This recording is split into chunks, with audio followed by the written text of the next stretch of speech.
Jim Vollendroff, and David Postman, the same two motherfuckers who sat there a year or 4 months ago and extolled the virtues and importance of public comment, said, nope, the niggers are coming. We're done with that. At the same time, I was like, this guy ain't gonna really hear my case, right? So he just basically, the decision itself is nondescript. He's just like, okay, blank, for the reasons stated in their memo. And then we'll go from there, man. We'll take it to the Supreme Court of the state, and I'll try to take it to SCOTUS. It's about the government staying out of your life, in general, especially trying to get into your mind when you're just trying to make a point. So yeah, after digesting the court's blanket generic slam of my case with no substantive analysis whatsoever, I decided it was time to go for a skate and a drive with Pepper. Take a listen. Sending an email that says, see you soon, with the wrong date in the subject line is signing up for public comment. This email was also addressed to Michael Schermerhorn, who's not an LCB employee, as well as 226 other people on the CC line. And at least the second email that's embedded in support of this claim actually does show that the email goes to an LCB employee and hundreds of others, mentioned signing up for public comment and the date of an actual LCB meeting. But Mr. King did speak at this meeting. As noted in the defendant's response, he was called last. We have the factual allegation that defendant Postman, the former LCB chair, on May 8th, 2024, interrupted Mike Asai during public comment. Whether this is being brought in because Mr. King is trying to bring in ER 406 routine practice evidence or to advance a case for Mr. Asai's constitutional rights being violated doesn't really matter, because it doesn't change the futility of the amended complaint. It doesn't allege a violation of Mr. King's constitutional rights. Mr. King's reply strongly avers that he's not asserting anyone else's rights, and yet his pleadings, motions, attachments, and requests for injunctive relief make the case that this is more about Mr. King's rights. This is a referendum of all that Mr. King believes is wrong with the LCB. For argument's sake, and he's asking to amend his complaint, and there is enough there facially for me to say, let's do that.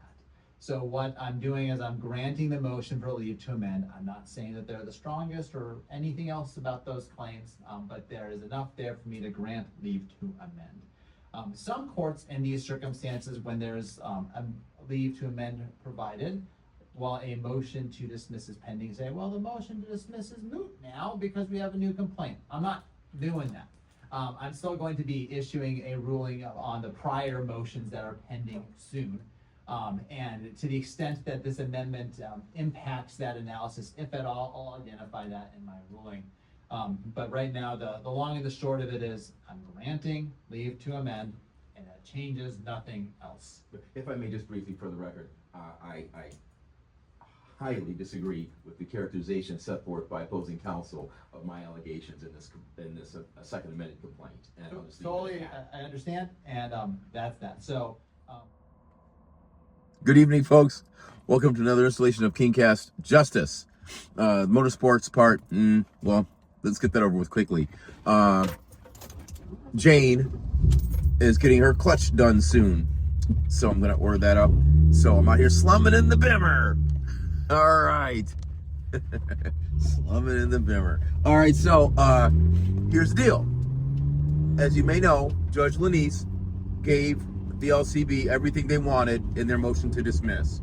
This does not surprise me one iota, to tell you the truth, okay? They don't let pro se people win these kind of lawsuits, dude. Sometimes you get it on appeal, sometimes you don't. But you have to do it regardless to point out what these people are doing.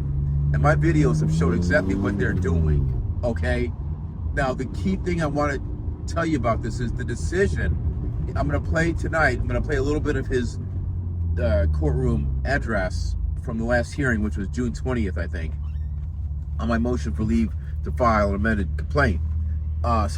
So they granted that. I knew he had to grant that, but at the same time, I was like, this guy ain't gonna really hear my case, right?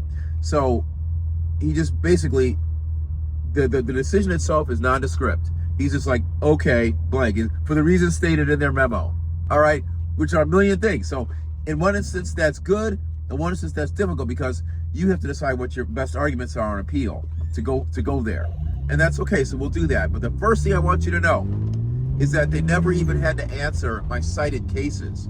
There were 2 cases I put up. You know, I posted about fire this morning, that group fire.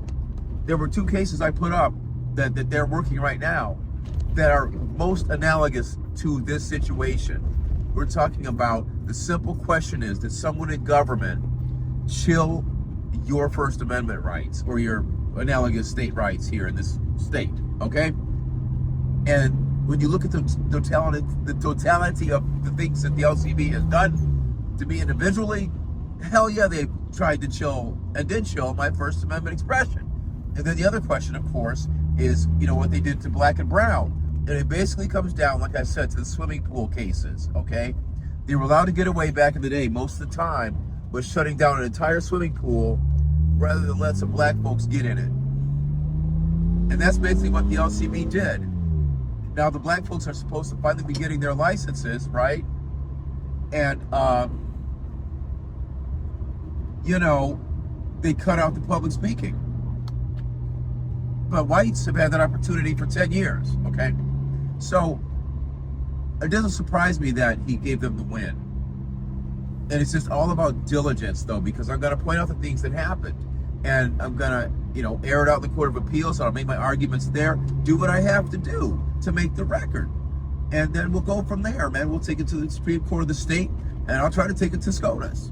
You know, it's about the government staying out of your life, you know, in general, especially trying to get into your mind when you're just trying to make a point. And they're trying to, you know, tell you to shut up, and they're doing this and that, and they changing policy and threatening you.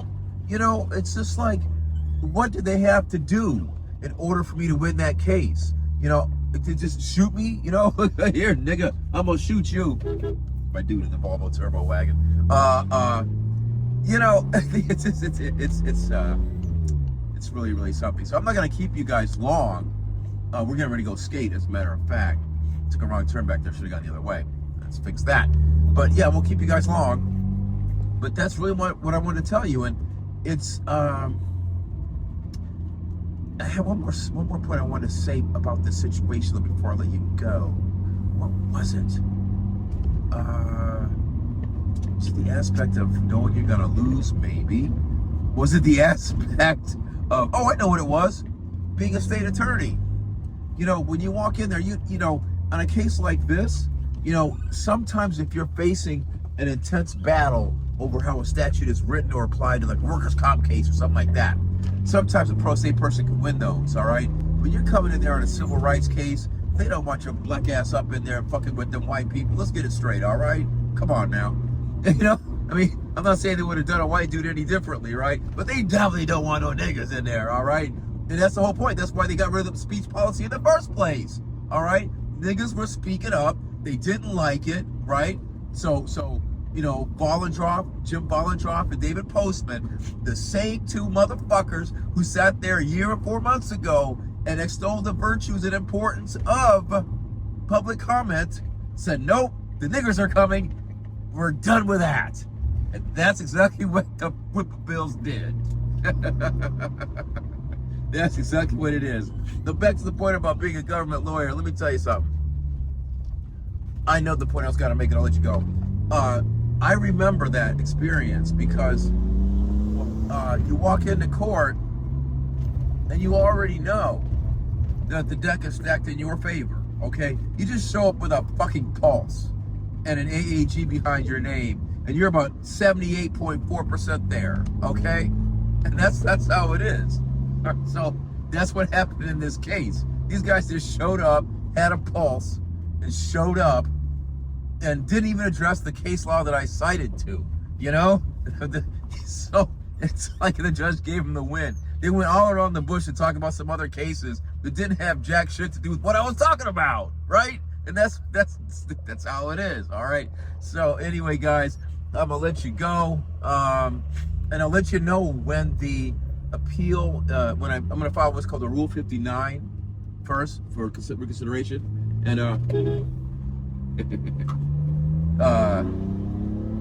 190E back there. A rainbow up here. Isn't that something? It didn't even rain today, but there's a rainbow out there. So, yeah, I'll let you know when I file the Rule 59. That I think it's 10 days for that one. I forget how they go, but so you file the Rule 59 first, and then they have to rule on that. He's gonna come back and do the same thing. Rubber stamp. Boop. Okay, nigga, out of the Court of Appeals, argument there, because I'm through with you. And that's the way it goes. So anyway, I'll let you guys go for now. And Pepper and I gotta go skating. And just, yeah, that'll be the evening for a while. And I wish you guys a beautiful evening as well. And Gus is back home. Did a few days down at the ex's house, playing with the kittens and stuff like that. And back home now, so we're gonna chill out. And there you go. All right, guys. Have a brilliant evening. Peace. Pepper's hi to the people. Pepper. Oh, there's a dog over there. She ain't gonna say hi to the people. No. Okay. Cheers, guys.